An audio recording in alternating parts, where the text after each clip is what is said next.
på denne her film. Husk at promenere og promotere, skriv kun søde ting om min film. Og når man promenerer, betyder det, at man betaler for at se min film. Og det må man meget gerne være sød at fortsætte med resten af januar måned. Og også alle de andre måneder. Denne her film kommer til at koste over 200.000. Så nu ved I også det. Og det er bare så I ved det.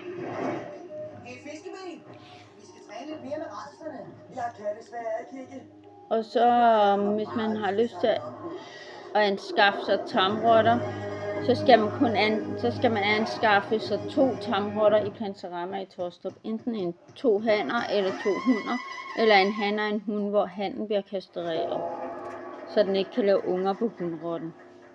Og så er det også servicerotter, jeg har. Og det betyder, at de hjælper mig rigtig meget, når jeg har min angst. Så nu ved I også det. Og det er bare så I ved det.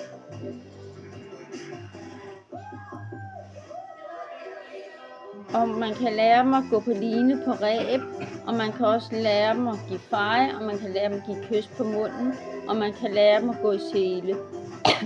Men det er ikke alle tamrotter, der kan lide at gå i sele. Og man må bestemt ikke svinge dem til det. Mine 2 tamrotter, Josefine og Jesus, bryder sig ikke om at gå i sele, så derfor går mine 2 tamrotter, Josefine og Jesus, ikke i sele. Men de sidder på skulder, eller sidder i deres kontorkasse, eller sidder i sådan en bold, de kan sidde i. Og det er bare så I ved det. Så nu ved I også det. Men lige nu kan I se, at Jesus sidder oppe på min skulder. Og Josefine, hun kommer med på nogle af de næste. For jeg laver også en film, hvor vi, når vi er på vej over i Planterama i Taastrup, for at komme mad til tamrotterne, til Josefine og Jesus. Så nu ved I også det. Kom så, venner! Lad os få den her hæslige, dejlige afslutning overstået. Ja. Faktisk så skal vi noget vigtigere end min afslutning. Det er fint. Finest.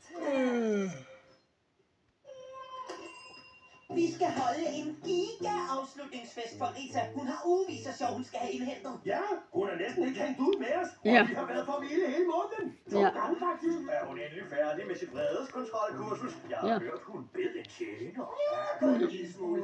Nå, men hvis I skal holde en rigtig festlig afslutningsfest, skal I bruge balloner, og I skal bruge konfetti og snabelfløjter. Ja.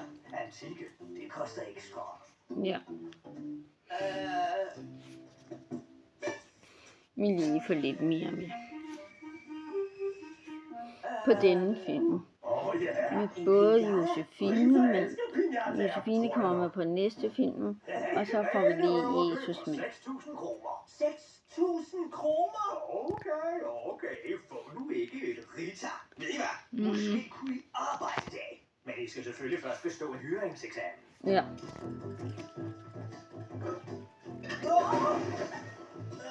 Nej, Jesus, min dreng. Og Josef. Ja, du dumpede med et brag. Men vi får jo lige Jesus med. Så det er dit. Tillykke. Altså, du er en rigtig følelsesmæssig rutsjetur, Hakarius. Ja. Hvad skal jeg så lave?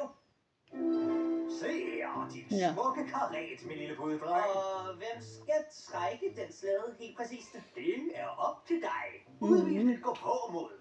Her, den her pakke er super vigtig og til en af mine super vigtige kunder. Nå, få den så leveret. Selv du ikke kender nogen heste.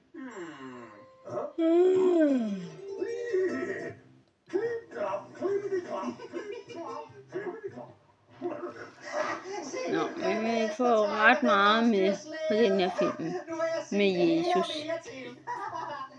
Og det er bare så I ved det. Creme?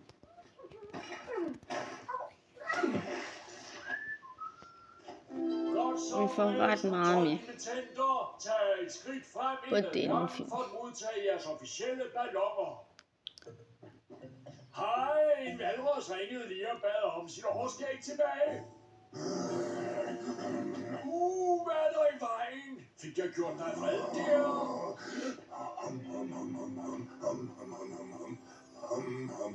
Sådan der. Meget flot. Du huskede nynneteknikken. Ja. Stort tillykke. Næste. Værsgod. Ups, for langsomt, Tandmar. Nej, den får op igen. Sådan gør balloner.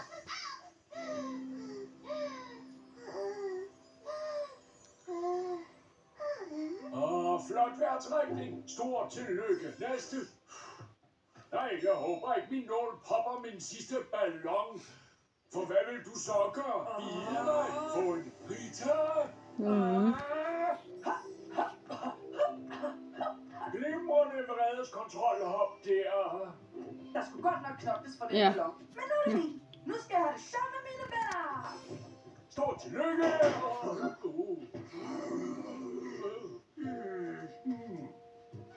Hvor skal vi levere pakken? Så får vi lige noget mere med Hvor? Lad os fokusere på, hvordan på denne film vi må skaffe et rensdyr og et, med Jesus. Du har ret. Jeg vil ikke traumatisere flere folk i byen. Vi kunne købe et. Vi gør det her, fordi jeg jo ikke har nogen penge, Gustav. Så fanger vi et. Sådan et bur. Hvad er du? Et monster? Nej, vi lokker det til os med kærlighed. Gustav, Sådan der. et rensdyr, der bare går i et... Fik et. Ja. Sådan der. Nå, hvordan starter man den så? Og så får vi Måske lige skal man lidt bruge mere den her med. som nøgle. Men hvor skal vi stikke den hen? Vi får ret meget med på denne her film med den lille søde Jesus. Og han er meget sød, og det er bare så I ved det. Så nu ved I også det. Uden mig? Hvordan styrer man? Jeg får en idé. Og vi får rimelig meget med på denne her film. Med Jesus. Så nu ved I det.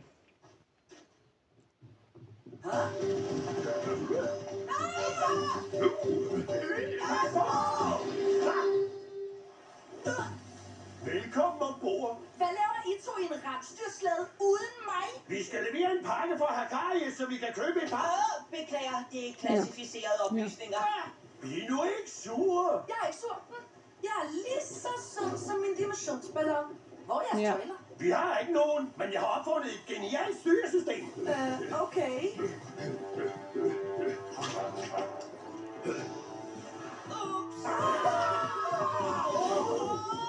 Min mor har lært mig, hvordan man takler et rensdyr. Jeg skal nok få hjælp. Ja. Hvis I fortæller mig, hvad jeg er. Glem Ja. det. Fint. Ingen snak. Ingen takling.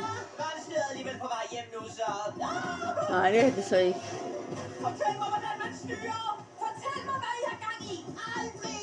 Hvorfor klemmer du din ballon som en stressbamse? Sig det. Nej.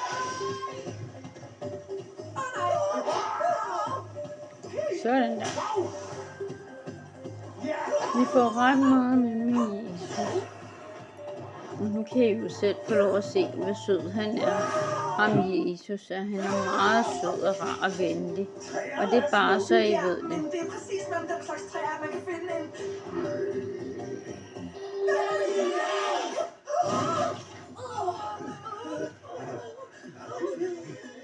Seriøst! Om lidt bliver jeg den vemmelige hjem. Og jeg ved ikke engang, hvad vi laver herude. Er det ikke fuldstændig lige meget? Sig det så! Nå, fint. Jeg tog det her budjob for at tjene nok kroner til at holde en giga-overraskelsesfest for at fejre, at du bestod dit kursus. Glad nu? Gjorde du for Ja. mig? Hvor er det sødt! Ja, men om lidt bliver vi spist af en jævs. Er festen aflyst? Nej! Ingen vred jæv skal komme og ødelægge min fest. Vi beroliger den. Hvordan? Gør ligesom mig. En...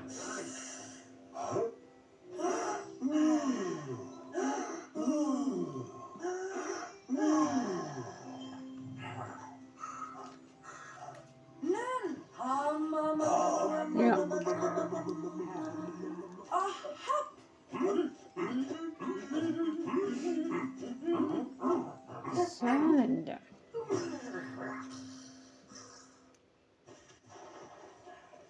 lige få lidt mere med på den her film. Er det sådan, man styrer et rensdyr? Ja, så nu kan vi godt nå tilbage og holde min fest.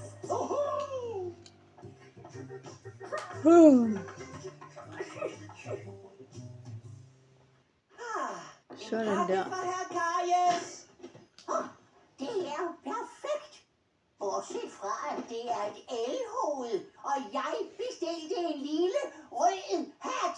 Så det går! Ja, moder. Du dummede dig igen. Du har store rest. Herr Karius, jeg leverede pakken, så... Hey, hvor er min festting henne?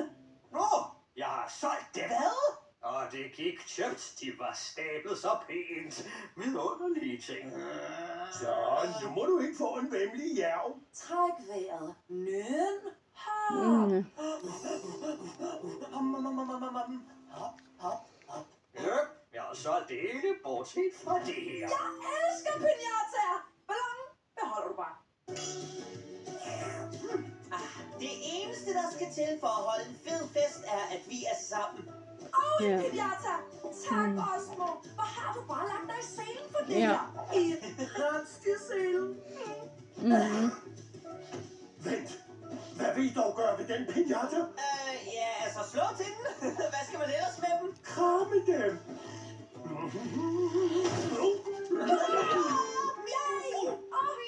Sådan der.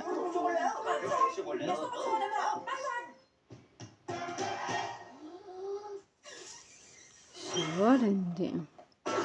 Vi kan få rimelig meget med på denne film.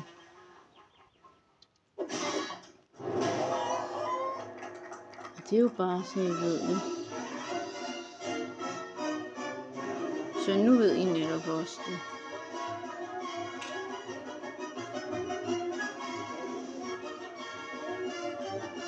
I får rigtig meget med Jesus. Fordi han er så sød og rar og venlig, ham Jesus.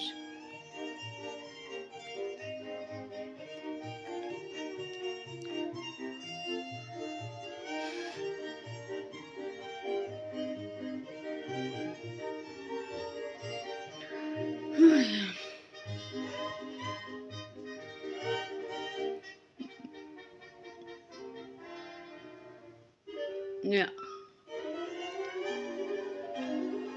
Vi får meget mere med.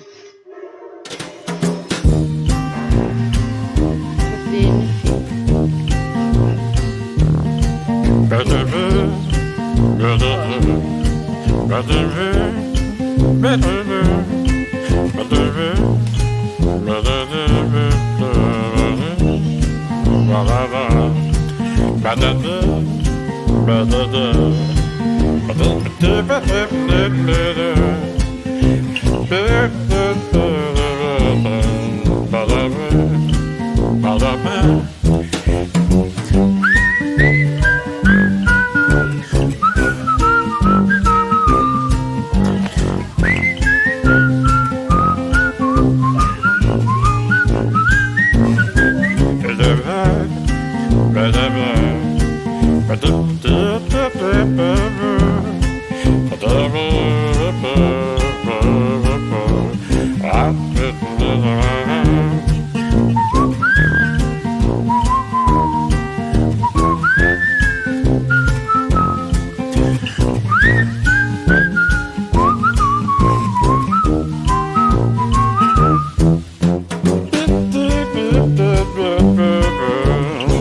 To tamrotter, Josefine og Jesus med. Husk at promenere og promotere. Skriv kun søde ting om min film.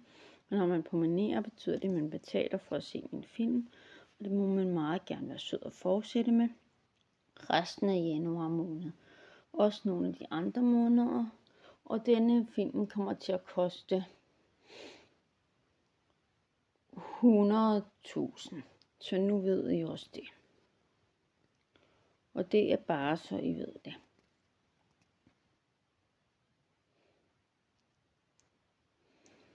Og så er det også servicerotter, jeg har, og det betyder, at Josefine og Jesus hjælper mig rigtig meget, når jeg har min angst.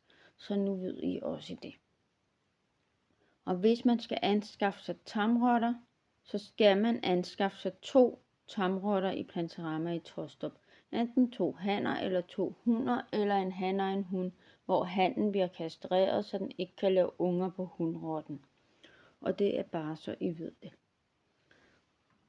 Og tamrotter kan lære at gå på line på reb, lære at give fej, lære at give kys på munden, lære at gå i sele, men det er ikke alle tamrotter, der kan lide at gå i sele. Mine 2 tamrotter, Josefine og Jesus, bryder sig i hvert fald ikke om at gå i sele. Så derfor har jeg lært dem at sidde på mine skuldre, når jeg er ude at gå, eller at sidde i en portkasse, eller sidde i nogle af de der bolde, jeg har til dem. Og det er bare så I ved det. Men lige om lidt vil jeg i hvert fald tænde for mit fjernsyn, og så vil jeg prøve at se, om jeg kan finde over på Ramachan eller et eller andet. Og det er bare så I ved det. Så nu ved I det.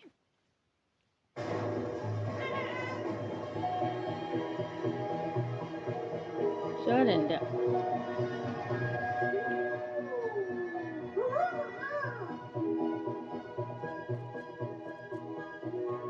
Så, nu har jeg tændt for fjernsynet. Kapslen dokker automatisk med satellitten om 5, 4, 3, 2, 1. Kapslen har med succes dokket med satellitten. Ja. Rumabe Peter, sæt i gang. Ja. Held og lykke, Peter. Ja.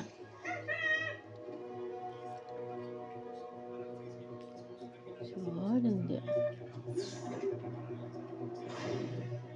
Vi får ret meget med på den her film. Med både Josefine, men også med Jesus. Okay, Peter.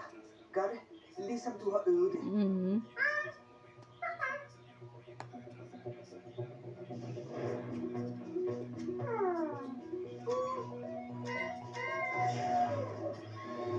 Mhm.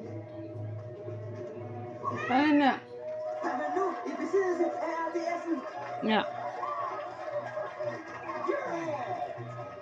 Giv mig lige en krammer til det. Folkens, Nej. Andrew, gør noget. Peter, RDS'en. Du har mistet RDS'en.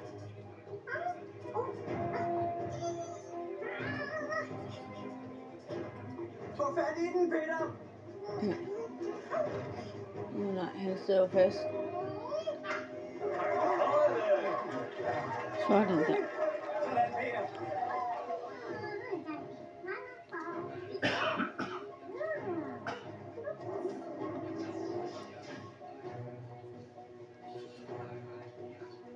Sådan.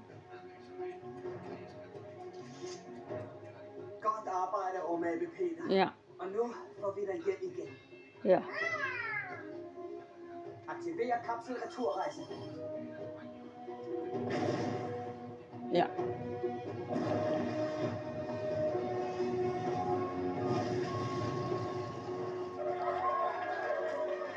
Nej, var min 2 gule klumper, var Josefine og Jesus. Du skal også være med, Peter. Vi kalder det for galaksekrums. Astronauterne elsker det.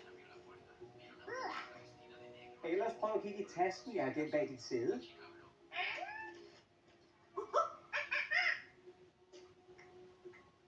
Syltetøj og banan. Det er hans livret. Ja, jeg håber, det er i orden. Det er helt i orden. Det er skam også min livret. Ja. Tag dig en pause, Peter. Du fortjener det. Ja. Sådan der. Tillykke, baby.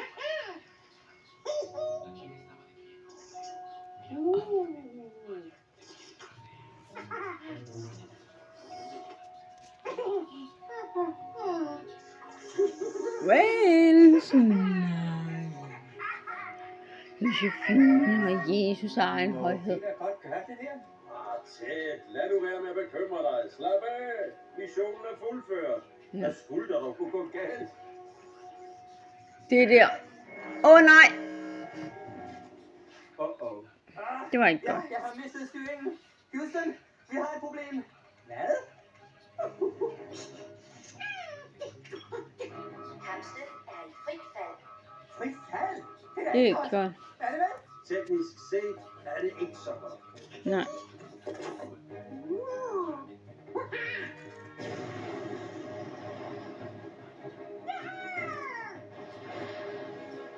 Men der han selv kan tage styringen over den. Hvad er mine abe? Spring ud, Peter. Tryk på den røde knap. Tryk på den røde knap.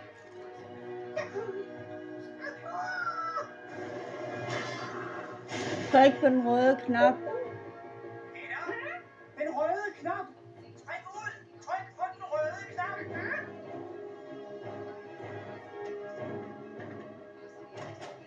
Nødudspring aktiveres. Ja. Stol udløses. Ja.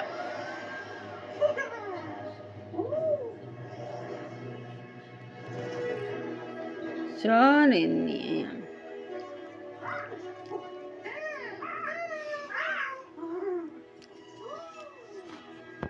Vi får Josefine, og vi får Jesus med på den her film. Åh, det var godt. Og hvad nu? Tja, nu henter vi ham. Hvad? Ja. Hvor skal vi hen? Til Centralafrika. Ja. Selvfølgelig. Mm. Bare roligt tæt. Jeg finder vores abe. Jeg er helt rolig. Og jeg tager med dig. Ja.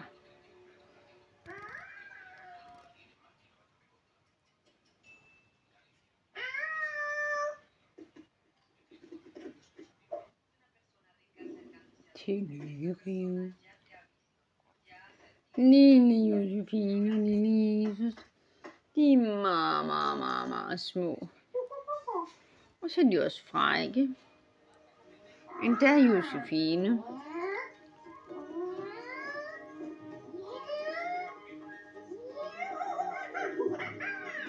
Og det er jo bare så I ved det.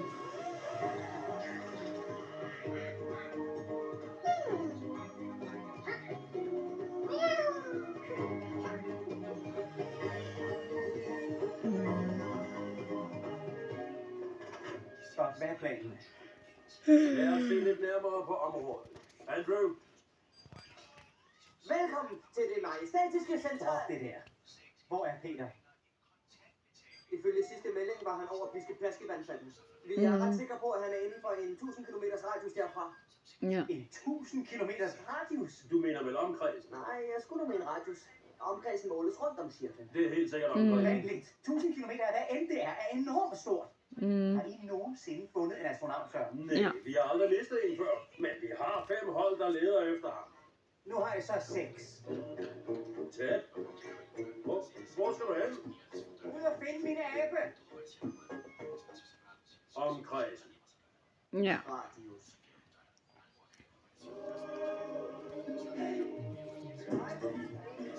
Nu får vi jo lige noget mere med på den her film.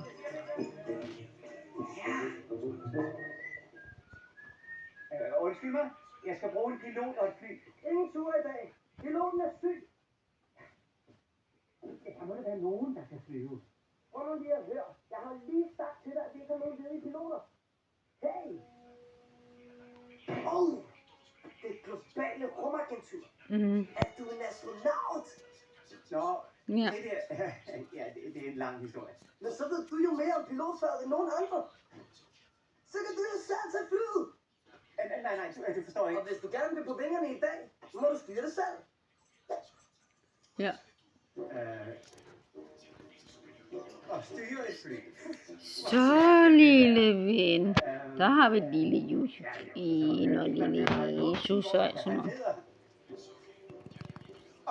Kan jeg dog gang lige det går jo ikke. Så begynder lærning. Det var da ikke så svært. Meget forsigtigt, når du skal let. Så løfter du forsigtigt, og det gør man også, når man skal hjemme. Jeg er i luften. Og jeg styrer lige mod et træ. Sådan. Lucy. Josefine, min egen højhed. Og lille Jesus.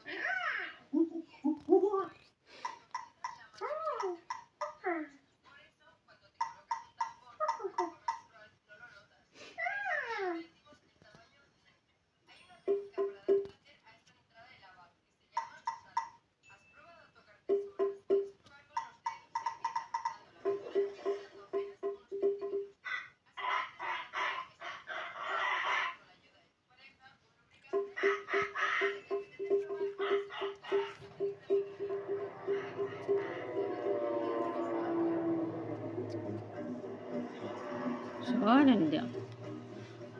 Alle træerne ser ens ud. Josefine, lille ven, lille babyven, lille Josefine. Hun var lille, og det var Jesus også. De var lille, og lille Josefine, lille bitte Jesus og Josefine, de var for små igen. Josefine og Jesus, de var rigtig meget søde og rare og venlige. Lille bitte Jesus og lille bitte Josefine. Hun var lille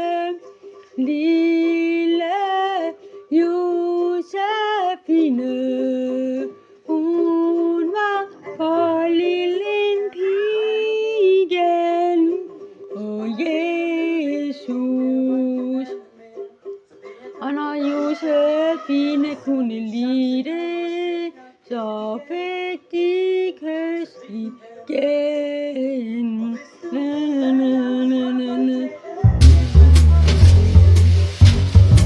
Så får vi jo lige noget mere med på den her Josefine og min Jesus.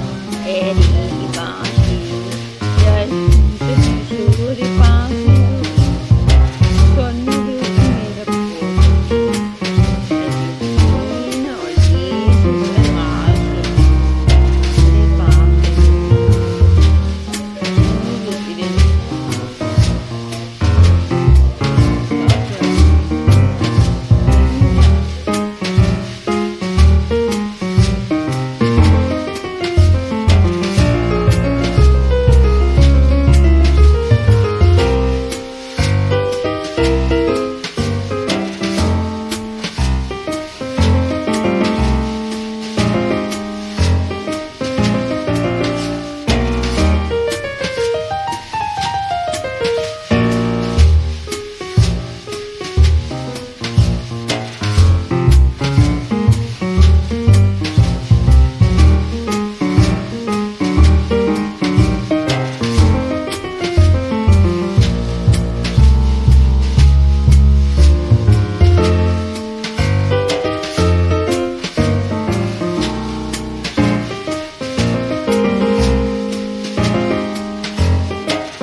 Så får vi lige mine 2 tarmrotter med Josefine og Jesus.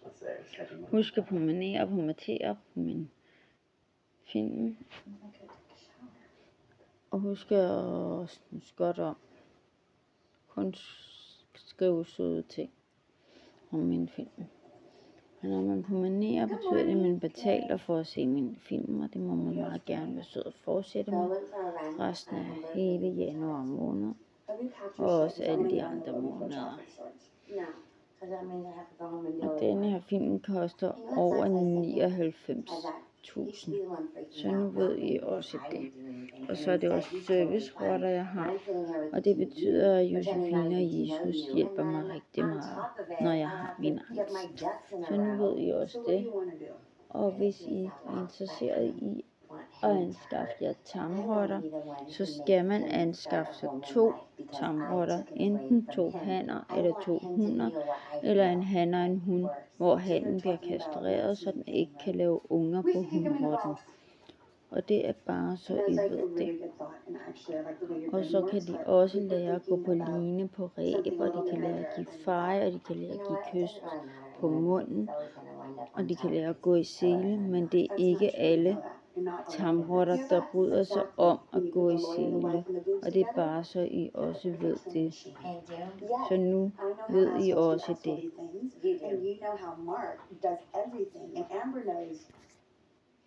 Mine 2 tamrotter, Josefine og Jesus, bryder sig ikke om at gå i sele, så derfor går mine 2 tamrotter, Josefine og Jesus, ikke i sele, men jeg har lært dem at sidde i en podcast eller sidde op på skuldrene af mig, når jeg er ude at gå.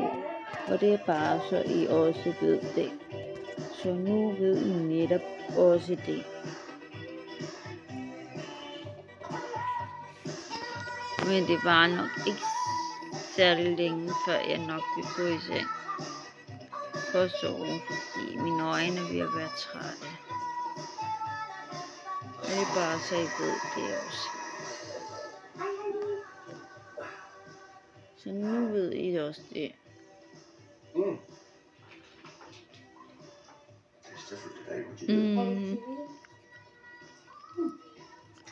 Vi lige får ret meget med på den her film. Med Josefine og med Jesus.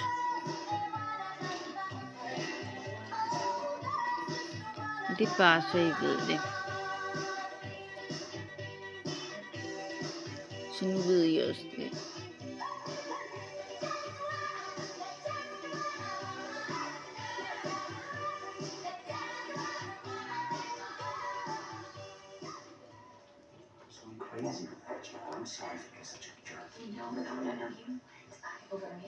Og som I nok ved, så løber Josefine meget rundt i sit kugle.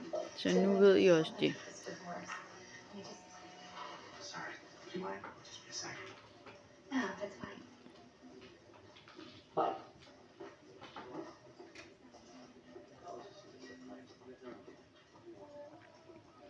Og så var det ikke så lang tid.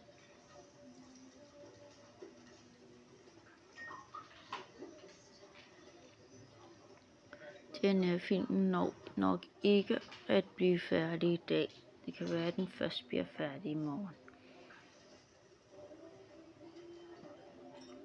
Så nu ved I det. Og i morgen, der skal vi i Planterama i Tostrup og købe mad til mine 2 tamrotter, Josefine og Jesus. My dad's divorce. Right. You said you worried about it. He's gonna have to give this woman half of his money, half of everything he has, and she does nothing. She just lays around the house all day long. He has been working his whole life, and she is just going to take half of it. It's not fair. Men jeg ligger nok også snart Josefine og Jesus i seng. Og det er bare så jeg ved det. I don't really understand. Maybe I should just tell them in person. Så nu ved I det. You would do that? Whoa. Are you okay? I should know it. Really? Please. Nej, for en dårlig mave.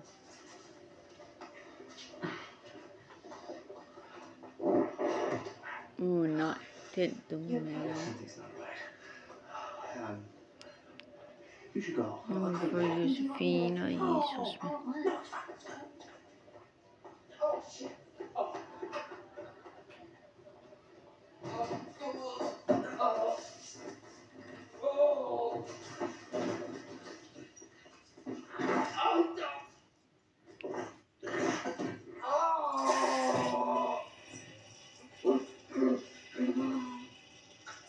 For helvede, lort.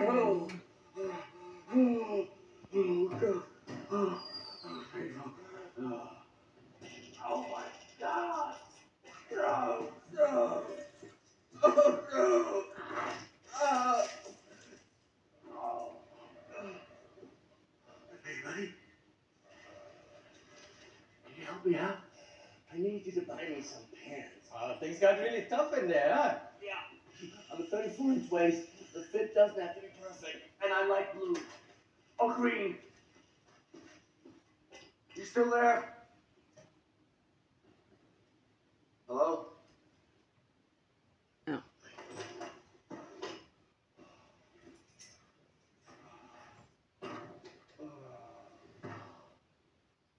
Nej.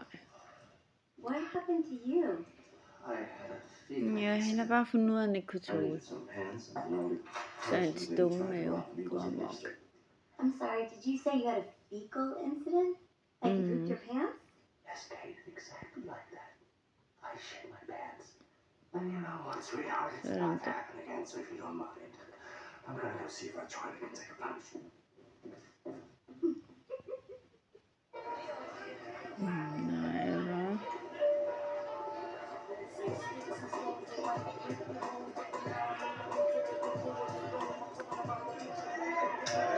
Nu kan jeg jo i hvert fald se Josefine løbe rundt i den. You found it!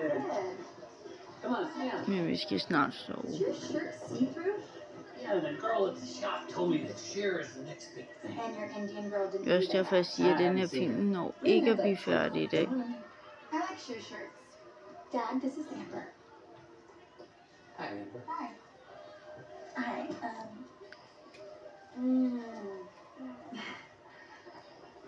I'm fine, thank you. I'm like really okay, thank you. I hate being touched. Where are we? Seriously, what is this, like Saigon? Så nu ved I også det. Let me tell you something. Best years of my life. This place is awesome. My neck was so tight. What's it called? No hands. Isn't it great? What's this? Bodangong.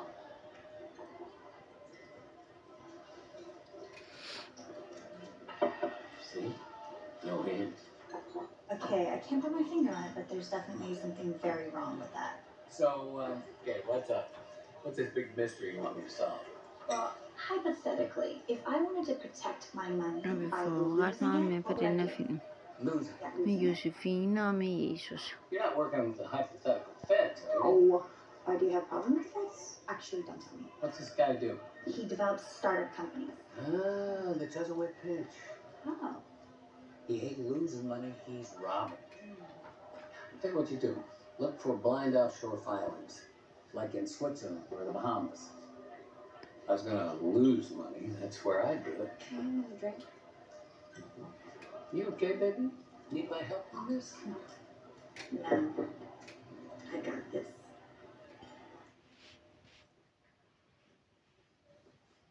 Stop frowning before you break your face. Better? I don't know, that's your evil genius smile. Is somebody about to get screwed? You screw me, I screw you back. I'm a lady like that. Sådan der. Freeman? Yeah, I don't know. please. Come on, you'll love Dana. Nu vil vi få rigtig meget med på den her film. Inden jeg skal sove. All right, if you really want to. Yeah, thank you. Dana. Dana.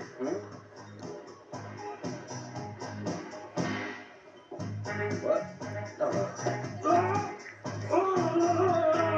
I knew you'd love her. Sådan der.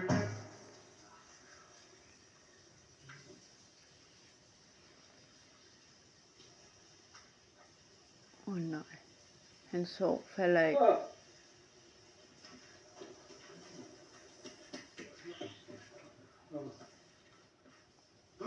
Han taber håret.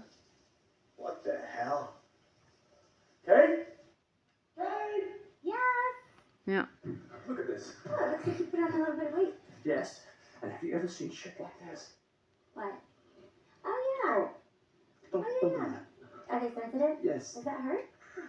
Been in Tokyo. You know what? It just looks like you're a little bloated. Bloated. I have boobs. These nipples look like they've done a hard time in Africa feeding some village. Okay, I think you're That's overreacting. straight out of the Congo. Let's just tape Yeah. them up. We'll put some tape on Can't go to them. work for my tits, Kate. Ja. Where are you going? Do some push-ups. Did you want this smoothie? Yeah, and he's about to sex him at 3.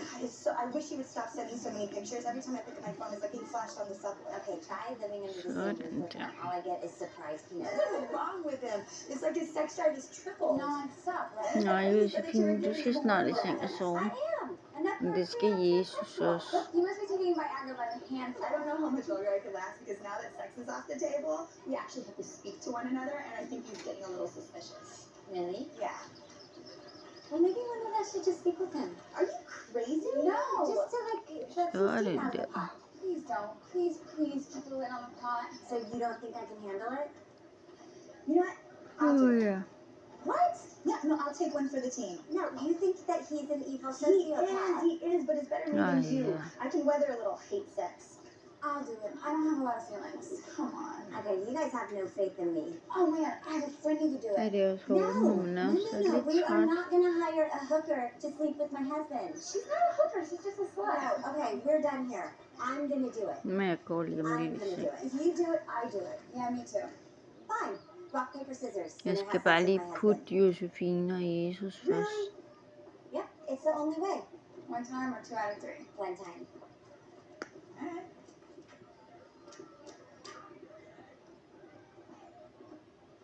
Huh, Pepper wins. You okay with that? Oh yeah, I couldn't be more okay. What?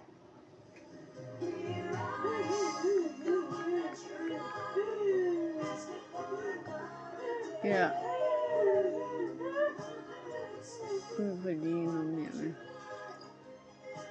You're so full Men of det er shit. nu hunden.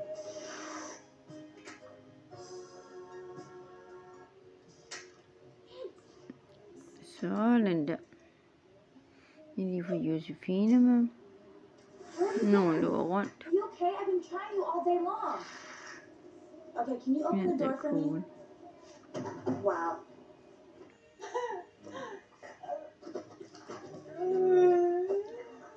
What is going on? Wow. This is what it's come to, huh? I'm really nervous about that. Sådan der.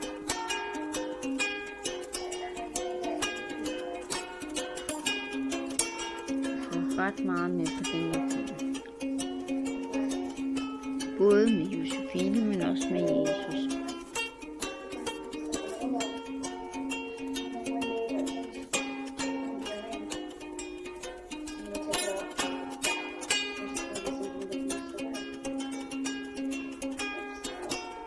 Sådan der.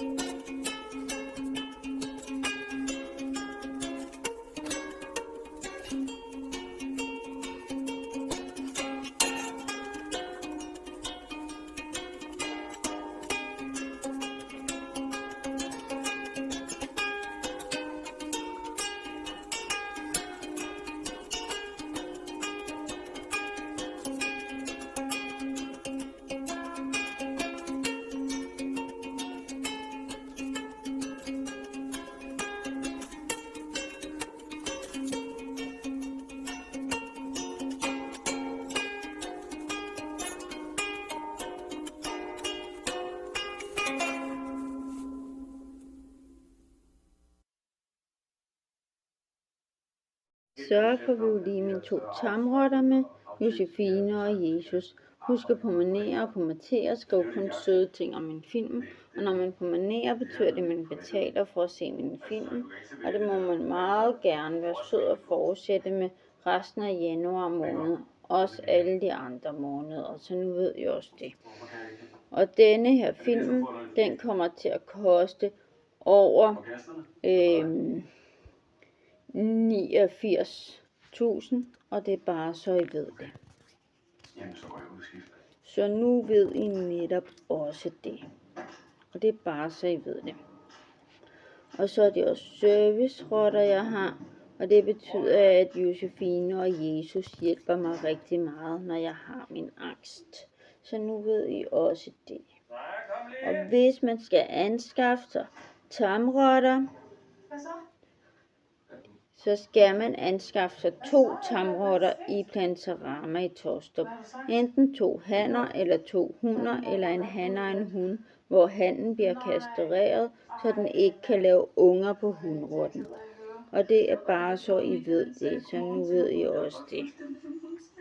Og de kan lære rigtig meget. De kan lære at gå i sele, og de kan lære også at gå på line på ræb, og de kan lære at give fej, og de kan lære at give kys på munden. Men det er ikke alle tamrotter, som bryder sig om at gå i sele. Mine 2 tamrotter, Josefine og Jesus, bryder sig ikke om at gå i sele. Derfor går mine 2 tamrotter, Josefine og Jesus, ikke i sele, men sidder over på mig på skulderen, når vi er ude at gå, eller sidder i deres transportkasse, eller i den lille kugle, de nogle gange sidder i. Så nu ved I det. Og det er bare så I ved det. Et sted, hvor at du lige kunne tage de nye samarbejdspartnere med? Ja, hvorfor ikke? Jeg er jo kok, så det kunne jo være, at du kunne bruge min ekspertise. Nej. Jeg ved sgu da godt, at vi alle sammen skal dø på et tidspunkt, men hvad fanden skal jeg bruge det til? Altså, Michael, jeg er nødt til at smutte. Nu? Jeg har lige lavet en aftale med Cecilie. Hvad skal du? Vi skal ud til det der madkasserne. Hvorfor fanden skal du det? Ja. De madkasserne er jo Cecilies gamle forretningskoncept. Det er jo en oplagt mulighed for lige at snakke lidt med hende og få hende til at respektere vores forretningskoncept. Okay. Ja. Ja, og så er du jo også nødt til lige at tage dig af ham, der kommer i eftermiddag. Han kommer klokken 12, han hedder Claus, og ja. Ja. Hvad? Ikke noget? Ja, min kæreste Louise er faldet i søvn. Du skal bare lige være ops på, at han Og det er bare så I ved det. Bare gør et godt indtryk. Ikke? Jeg...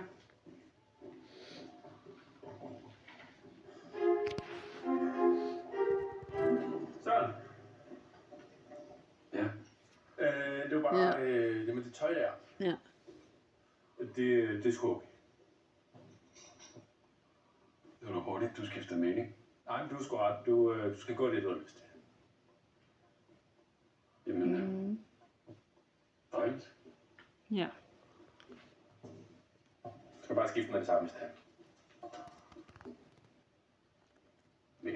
Så kan vi jo lige få hende Ja, med. det er fordi, der kommer sådan en mand fra noget Hende, inviterer Josefine. Nej, Michael, du skal ikke. Og Det er vigtigt, Jesus. at du gør et godt indtryk på ham. Så jeg tænkte, du kunne godt lige skifte over til dig. Så kunne jeg skifte over, og så kunne jeg gå rundt og lade som om, at det er helt okay, at alle de går i lige præcis det tøj, de har lyst til her. Den dag, du har sagt til mig, at det må jeg ikke. Hvad fanden tror du selv? Det er bare en dag, så. Ja. Ja, præcis.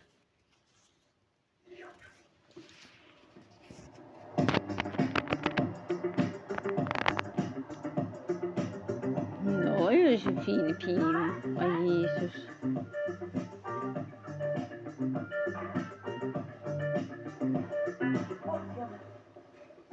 Men vi kan jo se ret meget. Jeg kan ikke se med fingrene.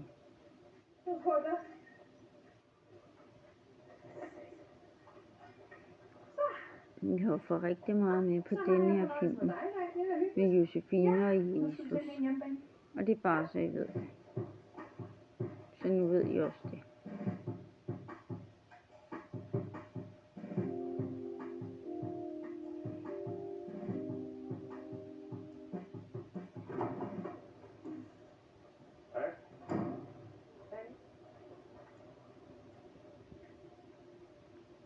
Sådan der.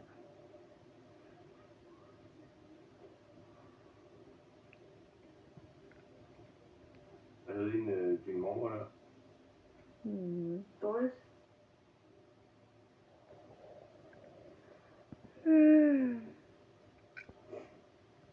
Og I var tætte, eller?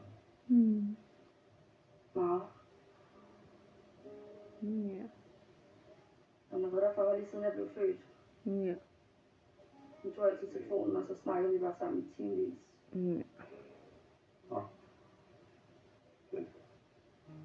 Dejligt. Ja. Skal du så brænde til at begrave? Ja. Det er hårdt. Jeg tror, det er meget hårdt for hende at svare på. Der er flere restauranter hernede. Okay. Ja. Nej, hvor fint. Ja, ikke? Jo. De er så gode mad. Ej, du skal søge med den her.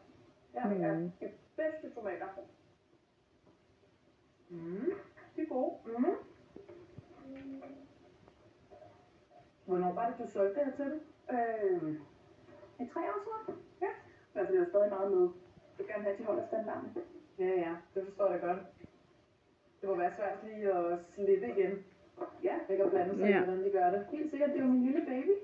Eller? Ja, det er baby. Det er jo også rigtig meget sådan, jeg har det med restauranten. Det der med...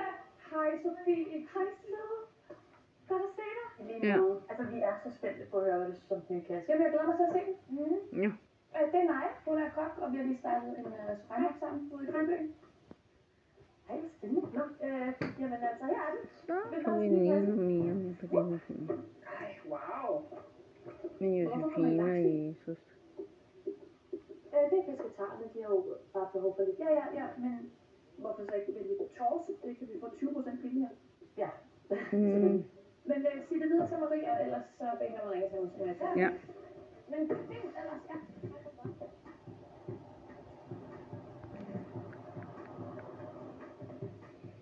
Så får vi lige noget mere med på denne film. Hallo? Vil du gerne ud bagved? Nej, jeg skal snakke med en Naja Rasmussen. Det er om nogle private arrangementer. Ja, undskyld, det er mig. Hej. Hej Naja. Hej, jeg hedder Michael. Okay. Vil du have en aftale med dig? Ja. For det der... Ja. Godt. Yes. Fedt. Det finder jeg ud af. Kom ind for. Vil du noget af dig? Dansk gang, hvis du har. Yes. Ja.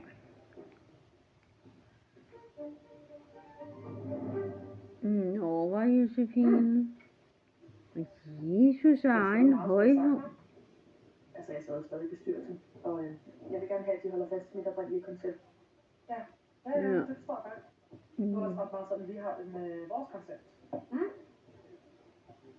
Altså det der med at holde fast i sin egen idé, og... Nej, ved du, jeg har faktisk noget, jeg lige vil vise dig.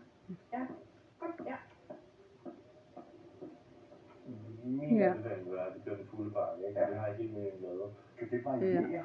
Faktisk. Altså, vi tilpasser jeres behov. Ja. Søren? Klart.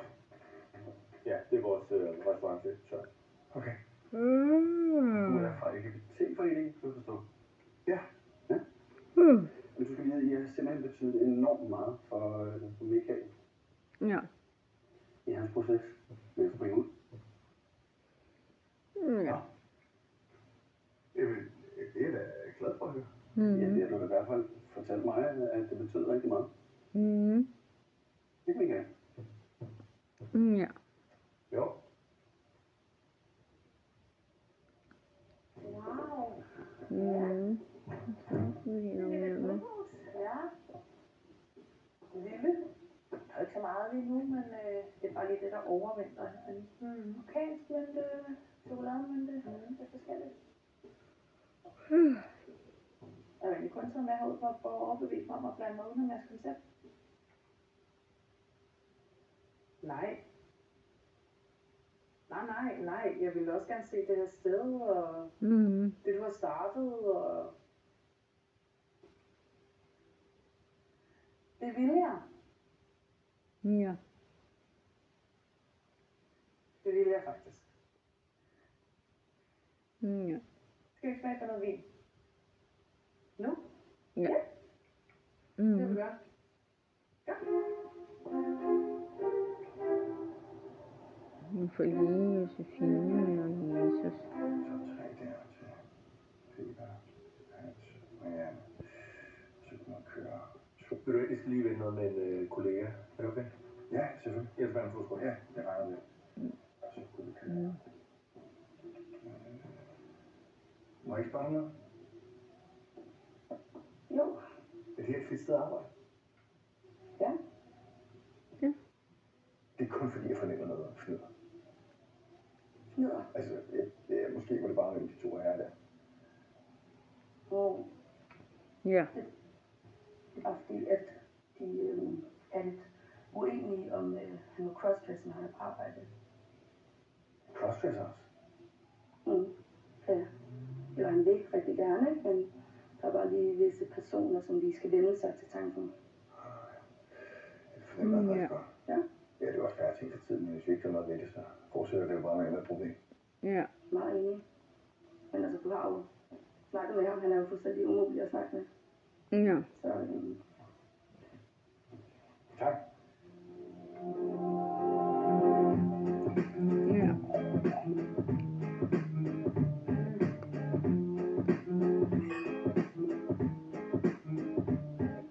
Så du er ikke gift? Nej, jeg er ikke børn.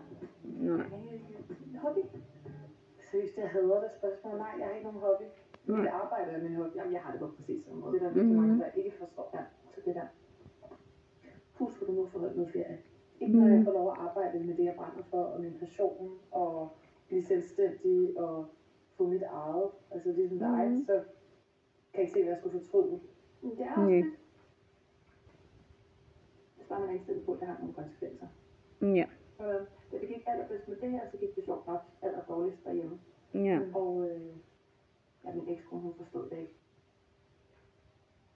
Det ville jeg egentlig godt forstår.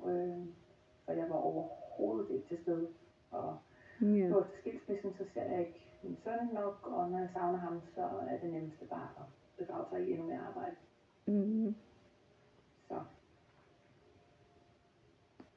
Så var det, hvad man blev skilt. Ja. Hvorfor har du egentlig ikke nogen kæreste? Ja. Jamen, det havde jeg også, men jeg forstod på mig. Det er selvfølgelig den korte måde, siger du. Ja, nej, det var meget det samme. Josefine, hvad laver du lille bandit? Er du en lille bandit, Josefine Pine? Sammen med Jesus? Ja.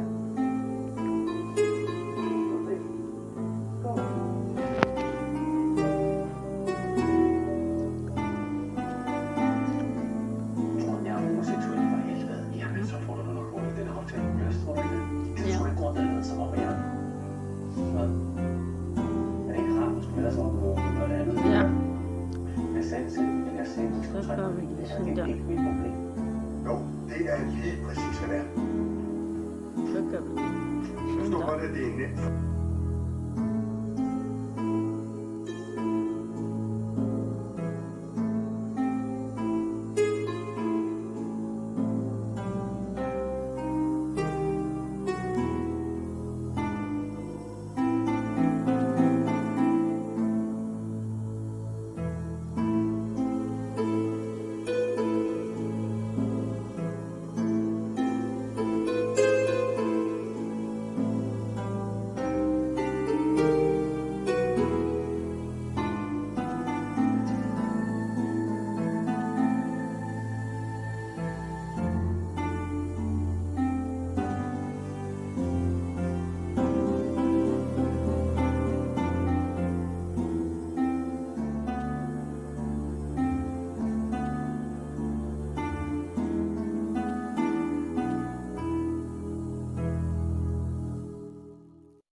Så får vi jo lige mine 2 i hvert fald den ene tamrotte med Jesus med på den her film.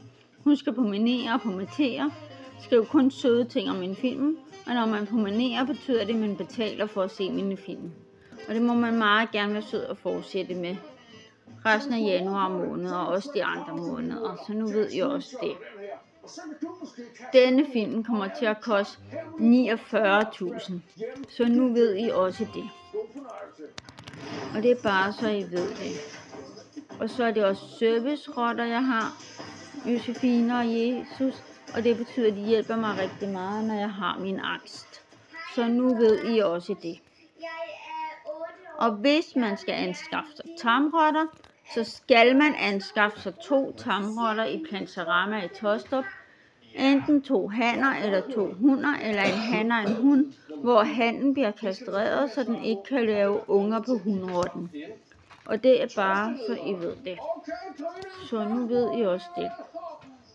Tamrotter kan lære at gå på line på reb, og kan lære at give feje, og kan lære at give kys på munden, og kan lære at gå i sele. Men husk på, det er ikke alle tamrotter, der kan lide at gå i sele.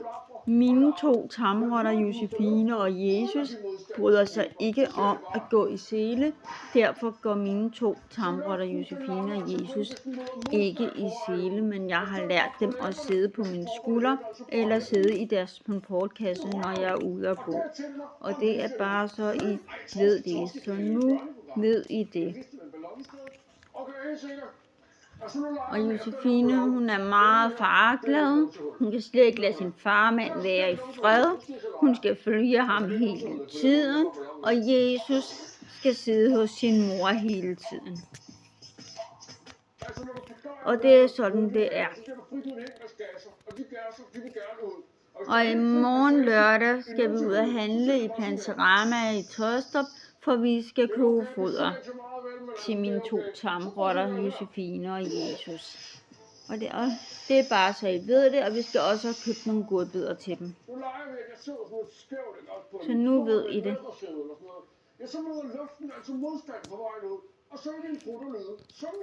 Ja. Ja.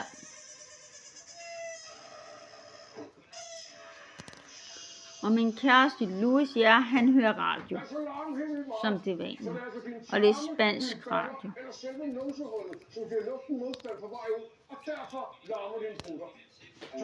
Ja. Nå. Hej, Vivian. Nå, der kom en lille baby, Josefine. Hej med dig. Jamen, du er ikke med på filmen, nej. Men det er Jesus, ja. Sådan der.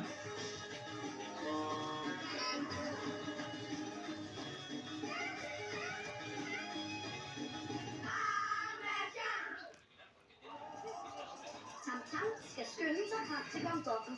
Ja. Men han skal passe på ikke at løbe ind i en lukket dør, Ja. hive noget, eller rende ind i andre forhindringer. Ja. Du kan vælge at gøre det nemmere for ham. Men du kan også gøre det sværere for ham, Ja. hvis du synes, det er sjovere. Nej, du spiser også Jesus.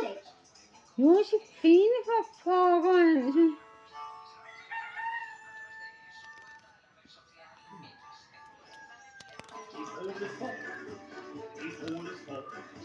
Hver morgen børster han sit uldne morgenhår. Og ved du hvad? Han er altid glad. Måske fordi han aldrig går. Gå i bad. Skal vi se, om der er noget? Nu er det snart fredagsmiddag på DR1. Vi skal til Holstebro. Vi skal besøge, hvad jeg synes er Vestjyllands fedeste butik. Ja. I hvert fald, hvis man tager min smag som udgangspunkt. Ja. Altså, hvis ikke man finder noget herinde, så er det noget sjovt. Der er særligt én ting, som kan få Michaels hjerte til at banke. Siden jeg var 18 år, har jeg samlet på fyldte danske ølflasker. Danske bryggeriting. Altså, der kan jeg opføre mig fuldstændig uhensigtsmæssigt, når jeg finder noget, som er gammelt, sjældent, og som jeg ikke har. Så er det til simpelthen. Men nogle gange kan passionen være en udfordring. Hvis ikke jeg finder de ting, som jeg virkelig synes er spændende, så er jeg også så meget i en humørhandel, så jeg godt kan komme til ikke at engagere mig rigtig dybt i de der 10 stole, der står, som jeg kan vælge imellem. Hvis ikke jeg finder nok af det, jeg synes er sjovt, så har jeg i hvert fald en udfordring. Og så er troen på sejr helt i top. Jeg går aldrig ind i en konkurrence uden at regne med at vinde. Nogle gange bliver jeg så mere realistisk undervejs, men planen er altid at vinde. Ikke meget. Jeg skal ikke genere folk, men så er det en lille bit smule fra. Hej Michael. Hej. Velkommen til Jylland. Ja, men tak. Sådan der. Coca-Colaen deroppe, kan du huske, hvad den tekst? Det koster 900. Ja. Fordi når man laver det her, så tænker man allerede lots lige fra starten. Jeg kan se, at du har en Coca-Cola-kasse også. 600. Hvad er den her bremseskive original, tror du? Jeg ved det altid ikke. Sådan der. Vi lige få lidt mere med. Der får vi lige Jesus med igen på den her film. Den er sgu da også fed, den her. Safari-stolsbatterien, de er enormt eftertragtet i øjeblikket. Og jeg tænker, hver gang du har sådan en rød, tænker jeg, 500. Så er der et par skilte. Det hele, det synes jeg bare er Ja, men det er verdens fedeste skilt, det er det. Dekorationsværdien alene er jo... Ja, men den er voldsom. Hvad kunne sådan et andet på? Altså, hvad jeg kan sælge for? Ja. Hvis jeg også køber mere. Hvis du også køber mere? Ja. Altså, jeg vil sige, 2.000, det er min smertegrænse. Ja. Ja, det er det. Ja. Jeg vil ikke afvise, den godt går over aktion, men det er det. Ja. Den her bliver nødt til lige at have i baghovedet. Den kan du have i tanken. Ja. I modsætning til Michael, så har Helga vendt snuden sydpå. Og med en klar plan i bagagen, så håber hun på, at første stop lige uden for Ølgod bliver en succes. Altså, jeg har lavet lidt en checkliste inde i hovedet. Altså, jeg går primært efter nogle større ting, end det jeg normalt gør, så jeg vil da meget gerne købe nogle møbler. For Helga kan de gamle ting nogle gange blive en hel besættelse. Jeg kan ikke køre forbi en genbrugsbutik uden at skal ind. Det skal jeg bare. Og ikke ane, om der bare er fyldt med skrammel, eller der er en lille perle, som jeg skal have med hjem til min butik. Ja. Det er absolut det sjoveste, og det kan jeg slet ikke lade være med, og slet ikke få nok af. Men der er specielt én ting i antikduellen, som hun er meget spændt på. Jeg er på ingen måde vant til at handle ind for 10.000 kroner, når jeg handler ind til min butik.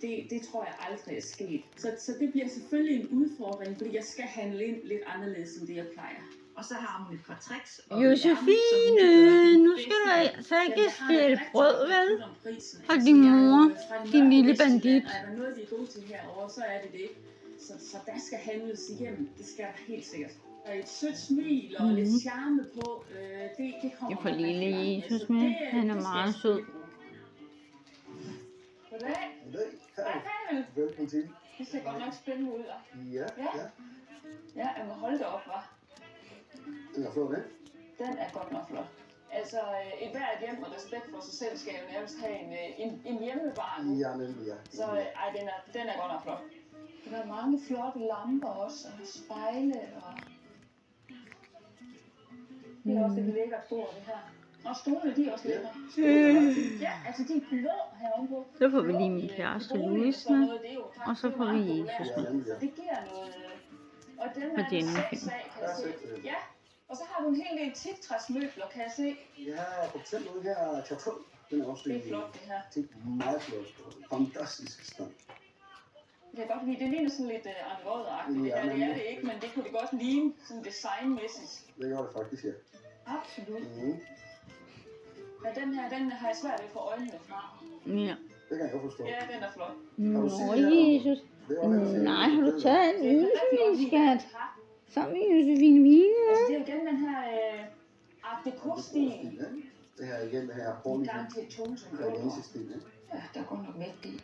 Og med butikken støvsuget for gode fund, så er Helga interesseret i at få en samlet pris på de udvalgte ting. Jeg tollede derovre. Ja. Og de 6 teaktræsstole. Ja. Og de der 2 lamper. Og det der, Hej, min dreng. hvis du vil prøve at kigge på, at vi skal slå alle de der ting sammen. Ja. Hvor vi er henne. Josefine, min pige. 7.400. 7-4. Altså, det bliver for meget. Josefine kommer nok med på noget af den næste film. Lige nu er det bare Jesus. Men kan vi mødes et eller andet sted?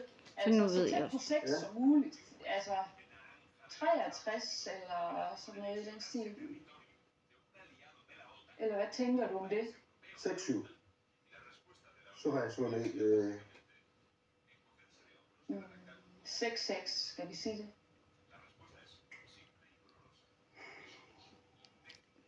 6-6. Det er Vi siger 6-6. Det gør vi. Og selvom 2/3 af budgettet er brugt, så er Helga ved godt mod. Skattedreng. Jeg er glad. Jeg synes, det var nogle rigtig flotte ting. Tilbage i Holstebro har Michael fået øje på 4 ret interessante stole. Er det Endnu Møller-stole? Det er jo Møller, ja. Jeg har altid set det på ryglæggene. Ja. Og dem har du hvor mange af? 4 styks. Og de er alle sammen relativt pæne. Og her koster de? Det er klokken 4. Og så er det blevet tid til at danne sig et overblik. Hvad var det lige, vi kiggede på? Der var noget cola, og der var stolen, og der var det der. Hvis vi nu sådan bare lige sådan lidt løsligt. Ja. Hvad kunne de 2 cola tænker? Kunne de koste en 1000? Ja, det er det godt. Ja. Lamperne koster kun en 1000, hvis du tager begge 2. Ja. Så er der de 4 der. Ja. Altså, nu står vi jo bare og snakker stille og roligt. Et par tusind. Er det ikke? Vi kan møde til lidt til 3. Og så farven her. Ja, den er ret billig for vejen. Hvis du skal have en fraktion, så kan jeg koste 1500. 1, 2, 3, 4, 5. Der er det ikke helt 1500 kroner nogen steder der.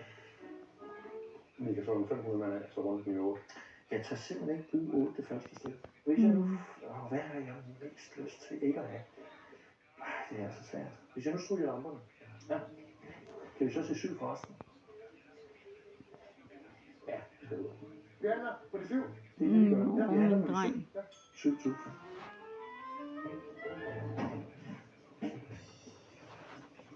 Helga er nået til sit andet stop. Ja. Det ligger i Vostrup, lige uden for Tarm. Men før hun kan komme ind i butikken, så er det blevet quiz-tid. Ja. Hej. Står du der? Det gør jeg. Jeg kom først. Ja, det gjorde du. Ja. Du skal introduceres til din allerførste quiz. Min allerførste quiz, ja. Hammerslagsquizzen. Ja, det bliver spændende. Ja. Du skal gætte, hvad der har fået det højeste hammerslag. Ja. Så vi starter med skøjteløbere på Peblingesøen. Ja. Ja. Og så holder du. Ja. Fordi så kommer der noget andet her. Ja. Det er lidt nyere. Ja. Det er det, der i folkemunde hedder 45. FJ45 er tegnet af Knud Juel tilbage i 1945. Stolen her er med stel af rivepalisanter og med originalt blåt uld. Den er udført i 1960'erne hos mester Niels Vodder. Maleriet er malet af Paul Fischer omkring 1890 og forestiller skøjteløbere på Peblingesøen i København. Ja. Det er olie på lærred og måler 37 gange 45 cm. Ja. Nu er det op til dig. Nu er det op til mig. Ja. Det her billede var jo ikke så stort, men Paul Fischer er selv sådan. Og vi får lille Louis med, og så får vi Jesus Jeg går med. på stolen. Ja, hvorfor gør du det? Ja, det er sådan en mavefornemmelse, at jeg ved, at det der det er en af de rigtig dyre stole, han har lavet. De er meget eftertragtede, og så i rivepalisanter, så kan det næsten ikke blive bedre. Hvis jeg nu siger, at maleriet her, Ja. det gik for 200.000. Det var meget. Kan du lave det om? Nej. Men det vil du ikke, for det gik for 300.000. Sådan, for det er jeg godt nok glad for. Ja. Så Ja. hvis jeg nu... Helt med penge. Ja, med penge.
Så får vi med 2 tarmroller med Josefine og Jesus.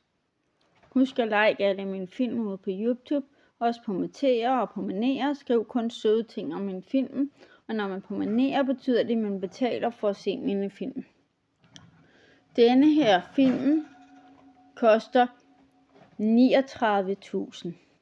Så nu ved I det. Og det er bare så I ved det.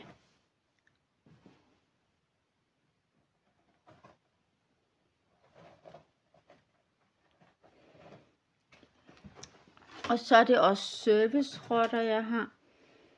Josefine og Jesus, og det betyder, at de hjælper mig rigtig meget, når jeg har min angst. Så nu ved I netop også det. Og det er bare så I ved det. Og hvis man skal anskaffe sig tamrotter, så skal man anskaffe sig 2 tamrotter i Planterama i Tostrup.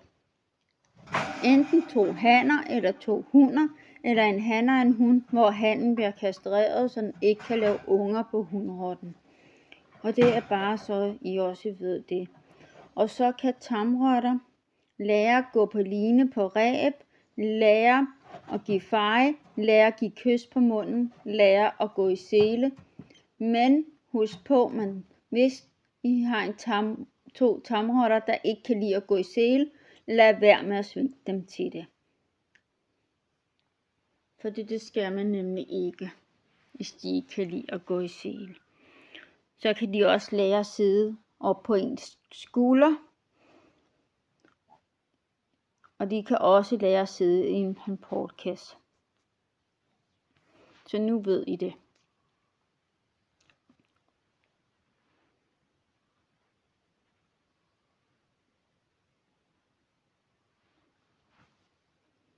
Og i dag, fredag, skal vi hente en pakke i min købmand Strandgården, når vi har fået varmen. Så nu ved I det.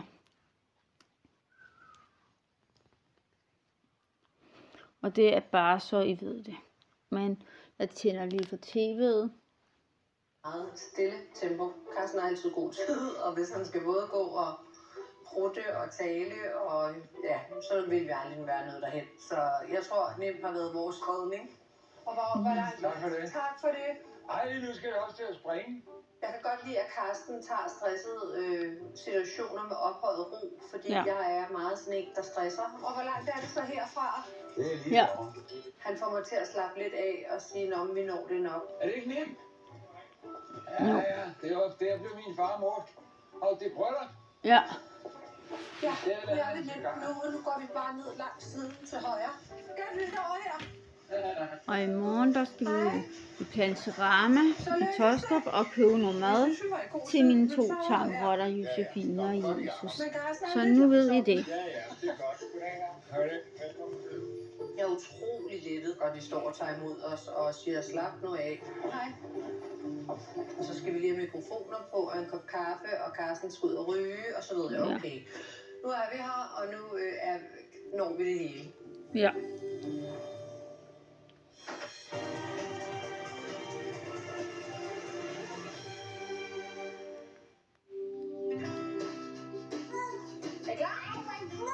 Selvom vejret er dejligt i Råleje, så er fruerne rykket indenfor. For om lidt toner Janni og Carsten frem på tv-skærmen i God Aften Danmark. Og det vil Tina, Jackie og Amalie naturligvis ikke gå glip af. Vi skal da se med at trække biler fri af sneen. Ja. Jamen i dag der er vi jo mange udrykninger med de her fritrækninger. Folk de sidder fast under de forhold, vi er i dag. Så ja, der er rigeligt at se til. Og hvad er det, der sker lige her i øjeblikket?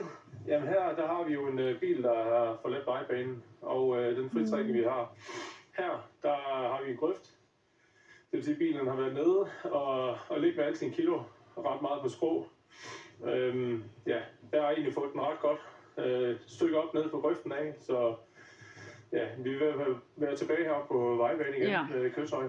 Du skal have en rigtig god arbejdslyst, og så kan jeg jo lige runde af med at sige, at jeg ved ikke, om Nick fotograf lige kan køre kameraet herover en tur, fordi jeg ved ikke, om man kan se her i baggrunden, hvor meget sne der ligger ud over vejen, og det er det typiske billede, man ser rundt omkring på de små landeveje. Nogle steder er der helt ryddet, andre steder ser man, der er så meget sne som her, og så ender bilerne altså i grøften, så det gode råd det er altså også, pas på derude, se jer for og sørg for at have de fornødne hjælpemidler med i bilen. Ja. Irans øverste leder Ayatollah Ali Khamenei opfordrer nu til national sammenhold, mens store demonstrationer fortsætter i landet. I en tale... Du laver ballade efter mørkets frembrud. Det koster $100 i bøder og 2 døgn i rummen, din gamle fjons. De slaskede, slimede slanger. De beregnede banditter. Det var jo det, vi sagde, gamle Jas. Vi har prøvet det hele. Hele området her bliver styret med afpresning, og det er ikke til at slippe udenom. Tøj. Vi har ovenikøbet bygget os en dansrød vogn. Det er den bedste måde at transportere guld på. Men ikke til at køre med den af frygt for at støde ind i Moe og hans bande. Nå, vi får både Jesus og Josefine med på denne film.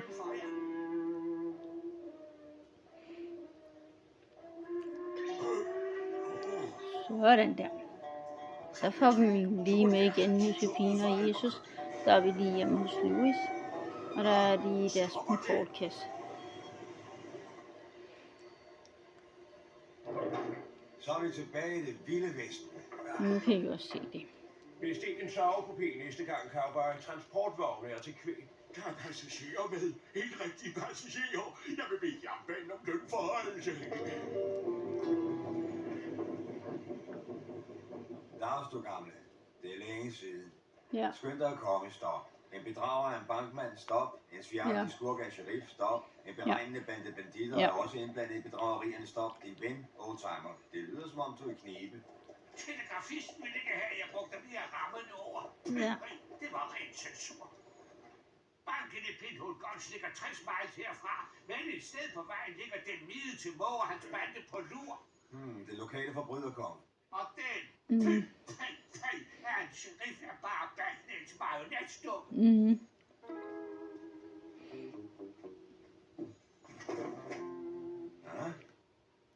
Og så var det, jeg kom til at tænke på dig. Han kan altså ikke være bekendt at behandle mig som en simpel trækhest. Min mor var en araberhappe. Det er mine guldklubber. De andre guldklubber vil vente og se, om vi når frem. Ja.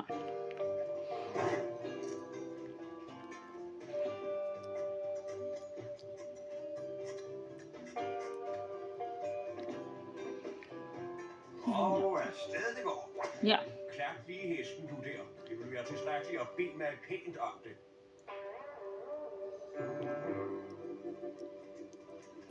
Sådan der.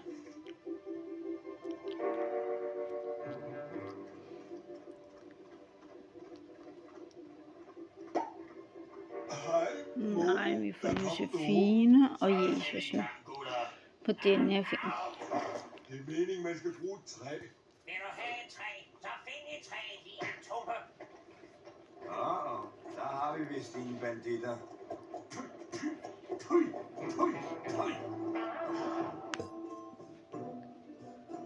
De vil gerne hæve penge. Beklager, men den her bank er altså ikke åben. Okay, så kalder vi det et røveri. Au, slap nu lige af med den piske. Hvad står I der og glor for? Så skyd dog!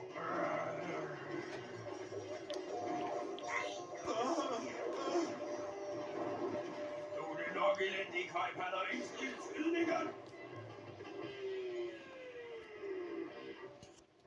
Milo, kom forbi! Vi slap forbi dem. Hvad mener han med vi? Jeg slap forbi dem. Sådan. Nu hvor vi har nok et luk, kan vi køre uhindret forbi og grine hele resten af vejen til banken. Jeg er med på den næste konvoj, gamle Jas. Her er mine guldklumper.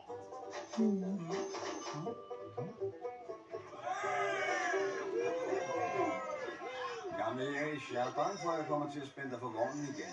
Hvad gør en dejlig historie for sin cowboy? Ja. Hvis de leder efter mig, skal de nok finde mig. Og dem, som ikke fejrer mig, knuser jeg, maser jeg, springer jeg i små stykker, hakker jeg til pindebrænde, laver til konfetti. Jeg vil sprede dem for alle verdenshjørner. Jeg flår dem i 1048 stykker. Jeg udraderer dem, titegør dem og kaput.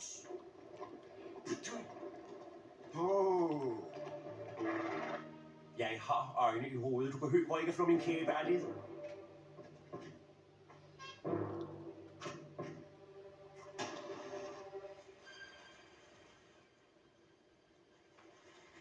Hvis det nu går, som man kan forvente, så... Hvad var det for en lyd? Var der noget, der gik skævt? Må jeg vende mig om? Hallo, er der nogen?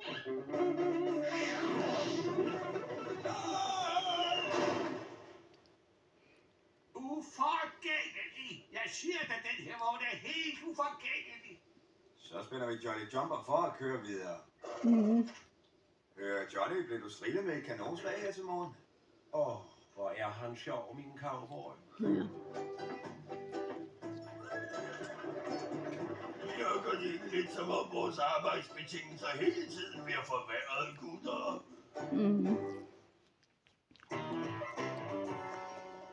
Hvad? Er det alt? Mor og hans bande kommer ikke på saloonen og bruger guld, fordi de ikke kan få fingre i noget længere. Guldkraverne deponerer ikke deres guld i bankens boks, og banditterne kommer ikke på min saloon. Jeg går bankerot. Den pansrede vogn af ham der, den cowboy ender med at blive min ulykke. Ham cowboyen er i saloonen netop nu. Sheriff! Hvad? En sheriff? Hvad? Hvem hvor? Nå ja, det er Nå, så får vi jo lige lidt mere med. Og vi får Josefine, og vi får Jesus på den her film. Ser man det? Snake Oil, det er længe siden. Lucky Luke? Snake Oil? Lucky Luke? Snake Oil. Lucky Luke? Snake Oil.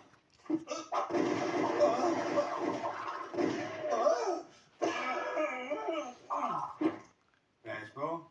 Jeg har allerede let igen. Et glas lemonade til, tak. Ja. Jeg nåede ikke at smage det sidste. Ja, hvad? Jeg er nødt til at meddele Blackmail, at der er problemer i venten. Jamen, så spyt dig ud med det. Kan du ikke fylde din egen et andet sted? Jo, den cowboy, du vil have mig til at smide i brummen, er Lucky Luke. Lucky Luke? Ja, det er, og han trækker virkelig hurtigere end sin egen skygge. Lucky Luke var ikke indfattet i vores lille aftale. Snake Oil. Enten spærrer du ham inde, eller også kan du glemme alt om mere billig sprut til din saloon. Ja.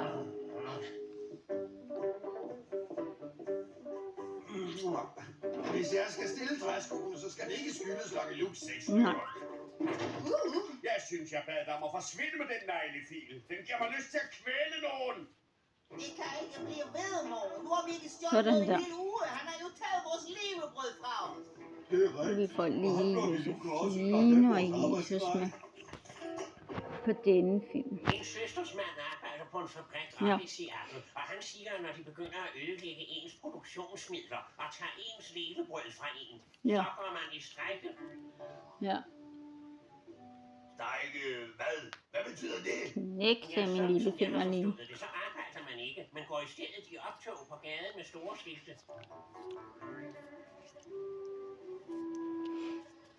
Det var pokkers.